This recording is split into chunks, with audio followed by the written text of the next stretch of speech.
Hey y'all, it's Chris with Rockin Farm. We're out here doing a little bit of work with the piglets today, and what we're doing today is kind of 5.5, 6, whatever you want to call it, week evaluations. Now, the purpose of this particular video is not to talk to you about conformity. I may take some of the footage that I get from this video today and use it in a conformity video that I'm planning on doing in the future. But the purpose of today's video is to kind of show you like, okay, so first of all, when does he do his evaluations? Secondly, for what reasons does he do evaluations? And then I'll kind of show you like how I do evaluations, because pigs are notorious for not liking to be photographed. So I'm going to show you a little bit of a trick that I use. As far as when do I do evaluations? Well, here's my thing. I kind of like to send piglets home having already been wormed to their new families. If you're doing something like an ivermectin, you've got to do those doses. It's 3 separate doses and they're roughly a week apart. When I say roughly, I mean like a week to 10 days. 10 days is the technical standard. But I mean, come on, y'all. If it's 9 days apart or 8 days apart, it's not the end of the world. There's this thing that we used to utilize a lot. It's not quite so common anymore, but we're still allowed to use common sense. So if I do a dose and 8 days later do another dose and then 9 days later do another dose, the piglet is going to be fine. If I start pushing it to where I'm like, hey, I'm going to do 3 doses of ivermectin 3 days apart, well, now I'm not using common sense, am I? So roughly 20 days before the piglets go home at roughly 8 weeks old, basically I can give them a dose of ivermectin. I can do a good evaluation of their body. I can check the testicles on the male and make sure that they're descended and see if we're going to be castrating in a week or if we are going to be raising that boy out for a roaster pig, because that's if they have testicular problems or hernias. I'm going to be looking for all that kind of stuff. I'm going to be counting teats. I'm going to be taking a look at general conformity. I'm going to be trying to get a good idea of which of these piglets are going to be feeder piglets and which ones are going to be breeding quality. That's all the conformity stuff, and I'm not going to get into great detail on that in this video, but that's why I'm doing it. It also gives me a chance to get the piglets out and get this first dose of ivermectin into them. Next weekend, we'll wrangle them all up and I'll get another dose of ivermectin into them. And then when the people come to pick up their piglets and we pick them up to put them in the crate, they're going to get their 3rd dose right before they go in the crate to go home.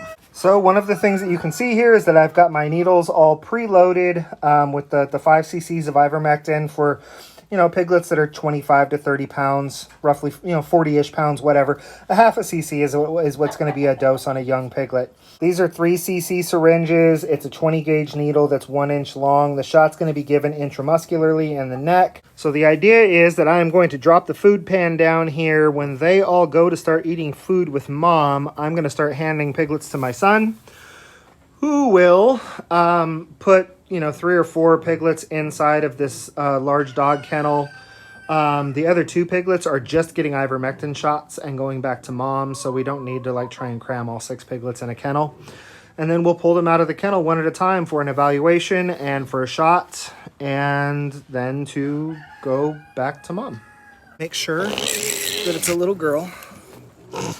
And we're going to get a good shot of its entire underline so we can actually count the teats. All right. We're going to get a good look at our privates. Just make sure everything looks good back there. We're going to come around and look at the side of her face. So we're going to be able to look at the nose, the cheek, the ears. Then we'll take the camera and come to the top of her head. And we're going to work our way down the top of her head to a front facial shot. Then we'll come around and do the same thing on the other side of the face. And the reason we're working so many angles on the face here, y'all, is because piglets are notorious for looking horrible in photos. And I'm fixing to show y'all a trick. Okay, then I'm going to grab the front legs and I'm going to get a hand under the belly. And he is going to get a good look at the front shoulders the back line, the hams, and just get general overall confirmation of the piglets. We good? Yep. Okay, and then she's gonna get a shot and go back to mom.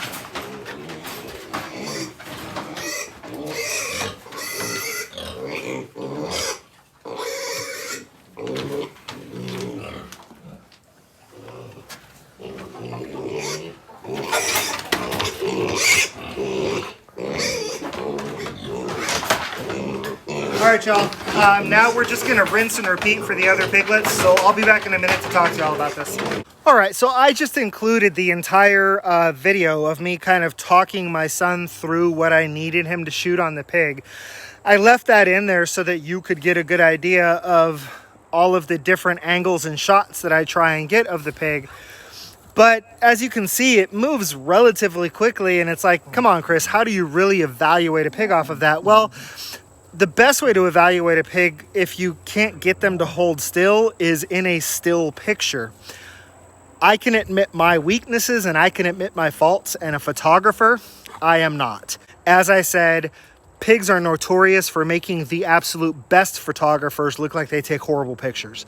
So what I do, what my little trick is to shoot all of this video, and then, as you can see here in my little screenshot edit thing, I don't know what the technical term is for it, y'all, but what I do is I scroll through the video kind of frame by frame until I'm like, oh, that's a good picture. And then I can pause the video, zoom in, zoom out, do whatever I need to do, snap a screenshot, and now I've got the good solid picture that I'm looking for. These are pictures that I can look over time and time again to help me make my decisions. They are pictures that I can forward on to other breeders and ask them what their opinions are. Basically, that's just the way that I get my halfway decent pictures. I'm not even saying that those are the great like photogenic photos for use on Facebook and Instagram and all that good stuff. Just for the purpose of evaluations, I shoot lots of video and then I go back through the video. Sometimes in the video, I'll talk flat out. I'll be like, this is pig number 3, and pig number 3 has a very uneven underline. I don't like it at all. We're definitely gonna call this pig a feeder. Sometimes I'll talk to myself in the video, but more often than not, I am shooting the video for the purpose of being able to then go back, pause it, enlarge it, screenshot it, and have the photos that I need. So my evaluations for my piglets, I'll do one at like 3 weeks, and that one really is just kind of getting my hands on the piglets, making sure they look healthy, making sure they look happy, making sure their weight kind of feels good, because maybe the last time I really looked them over good was the night they were born. Although I spend a lot of time with my piglets, but I mean actually getting my hands on them, flipping them on their backs in a situation where mom's not going to get too worked up. I'll do that at about 3 weeks, and hopefully at that point I am separating out any obvious, like, yes, this is a feeder pig, period, end of story, from I'll watch these ones. At my 6-week evals, I'm starting to get a lot more serious with the males about, are you a feeder or are you a breeder? Because only the ones that are very obviously going to turn into good breeders at that point are going to make the breeder cut by my standards. Yes, there may come a time where I castrate a pig that ends up looking like a pretty nice pig. I would much rather do that than send a pig out to somebody else's farm as a breeding quality pig and have him not look very good at 6 months old. Nice part about the gilts is they're staying on my farm anyhow. Whether they're a breeder or a feeder, they're staying here until they either go off to the processor or go off to somebody else's house. So I can continue to watch them. But again, at 6 weeks, I'm trying to get a pretty good idea, because if I have some that are very obviously looking like they're going to be great breeders, well, I can get them home at 8 weeks. But if at that point, none of them are like, oh, this is obviously, well, then I can wait till 12 or wait till 16, because I don't have any castration to do. They're not going anywhere. I'm not in a huge hurry. So y'all, that's my 5-ish to 6-ish weeks evaluation process.